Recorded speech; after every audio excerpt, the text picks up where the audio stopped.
Las primeras manifestaciones, aunque no podamos hablar aún de advertising, surgen en las culturas con el comercio y los núcleos urbanos más desarrollados. En Egipto encontramos manifestaciones publicitarias. Un ejemplo es el cartel encontrado en las ruinas de la ciudad egipcia Tebas y conservado en el British Museum de Londres. En él, aprovecha para promocionar su tienda. Por eso está considerada como el anuncio escrito más antiguo de la historia. En Grecia, dos soportes a destacar fueron los axones, postes de piedra o madera preparados para hacerse ver, donde se colocaban carteles escritos, y los quirbos, columnas cilíndricas con la misma utilidad. Después de Grecia toca Roma. Podemos destacar el alba, que eran muros blancos de piedra o madera visibles y en sitios concurridos donde se colocaban carteles. Otro eran los libellus, que eran un documento en forma de octavilla dado a un ciudadano romano para certificar la lealtad y las autoridades del Imperio Romano. Por último, debido a los procesos electorales que se realizaban en Roma, se utilizó la propaganda, tanto en carteles como en grafiti. La invención y la rápida difusión de la imprenta van a ser un factor decisivo en la expansión de la publicidad y el cartel. Gutenberg, en Alemania, sobre 1440, con la ayuda de Johann Fuchs y Peter Schoeffer, las imprentas posibilitaron la rápida difusión de ideas. Las indulgencias, como la famosa del Gran Perdón de Notre Dame, pasan a difundirse de forma impresa, y en los folletos comenzarán a incluirse ilustraciones buscando persuasión. William Caxton, en Inglaterra, comienza en 1477 a imprimir carteles anunciando su negocio de editor, Los Cuentos de Canterbury, considerándose el primer cartel comercial de la historia.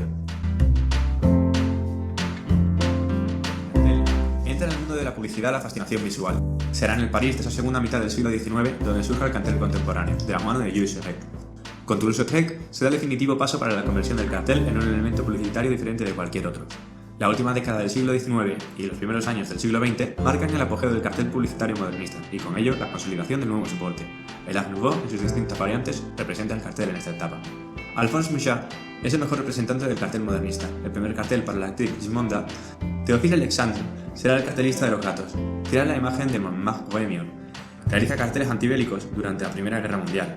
La figura más influyente es la de Audrey Beardsley, carteles teatrales, siempre con clara vinculación al modernismo. En 1797, el gobierno francés crea un impuesto sobre carteles, que afecta solo al cartel comercial, y no cesa hasta 1870, al inicio de la República.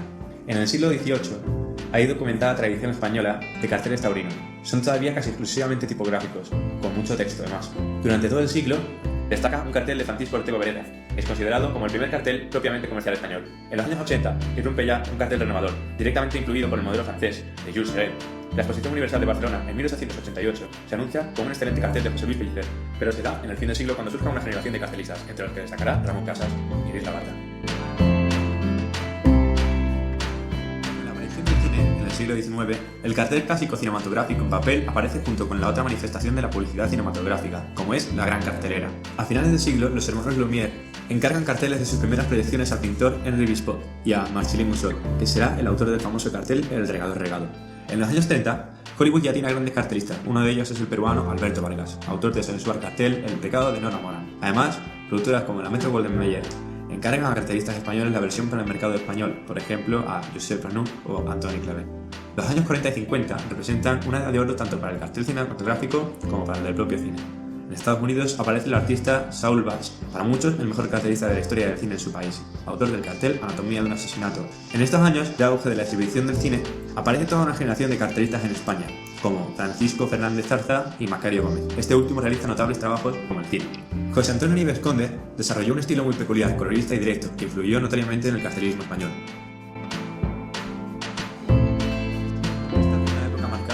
De la publicidad, consolidándose la profesión del publicitario. En Estados Unidos empiezan a surgir las principales agencias de publicidad del siglo XX. McCann Edison, creada por Alfred Edison y Harrison McCann, tuvo como cliente más importante a Coca-Cola. En el Reino Unido destacan las agencias Lintas y H. Benson Limited, cuyo cliente más destacado es Guinness. Alemania sufre por su parte el control del régimen nazi. En España destaca Pedro Paco Caballí, considerado el principal publicista español del primer tercio del siglo XX. Tiene carteles tan famosos como el de Anís del Mono. En el comienzo de la Primera Guerra Mundial, la publicidad propagandística da lugar a textos muy persuasivos y con un giro creativo. Por ejemplo, encontramos los carteles de Papá, ¿qué hiciste tú en la guerra?, de Savile Lumley, o Británico, tu país te necesita, de Alfred Leeds. Avanzando hasta la Revolución Rusa, la publicidad será vista con intención de difundir las ideas de la revolución. A partir de la segunda década del siglo, el cartel será mucho más importante.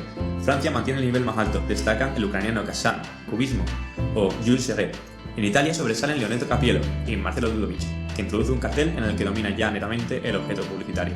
En Alemania, Peter Benen destaca junto con Ludwig Holbein, que juega con las sombras para dar relieve a sus carteles. España aporta en estos años una nueva generación de artistas, como Rafael de Penagos y Califabra. La guerra civil supone el apogeo del cartel propagandístico, con aportaciones muy originales por parte de los dos bandos. El cartel publicitario conoce cambios profundos, impulsados por la resurrección de la televisión, publicidad cinematográfica y por el transporte privado. En el caso de Europa, la penetración de las agencias norteamericanas y sus prácticas lleva a carteles muy diferentes el gusto continental. El contraste lo ofrecen países como Polonia, donde a falta del desarrollo del cartel publicitario, aparecen artistas como Henryk Tomaszewski, sobresalen sus carteles de circo. En Francia coexistía la influencia norteamericana con el cartel autóctono. Podemos hablar de Savignac, que muestra siempre capacidad de síntesis, imaginación y sentido del humor. Bernard Villemot y René Gruot, quien pasa del diseño de moda a la publicidad. En Gran Bretaña sobresalen Tom Eckersley, quien muestra un inteligente uso del color con originales eslóganes. En España, la posguerra y los años de autarquía limitan el crecimiento del cartel. José Artigas o José Morel, que inicia el cartel turístico, son de los pocos que permanecen en el país. En los años posteriores destacamos a Manuel Prieto, autor del Toro de Osborne. Avanzados los años 60 y rompe plenamente el cartel fotográfico, con los carteles turísticos de Carlos Pérez Siquier. El Mayo francés del 68 y el movimiento hippie aportan carteles que recuperan y exageran aspectos del cartel modernista y del simbolismo. Un buen representante de Estados Unidos es Víctor Moscos, divulgador del arte psicodélico, el cultivador del cartel y del cómic. En los 70 cobra impulso el cartel contestatario, del que los franceses Grapus son los mejores representantes. Continúa utilizándose el cartel como medio de comunicación gráfica. Podemos encontrarnos en revistas, paredes, mupis, para anunciar anuncios de conciertos, promociones de restaurantes, ofertas en tiendas, ropa, etc. La televisión e internet son dos nuevos fuertes competidores y han restado protagonismo al cartel.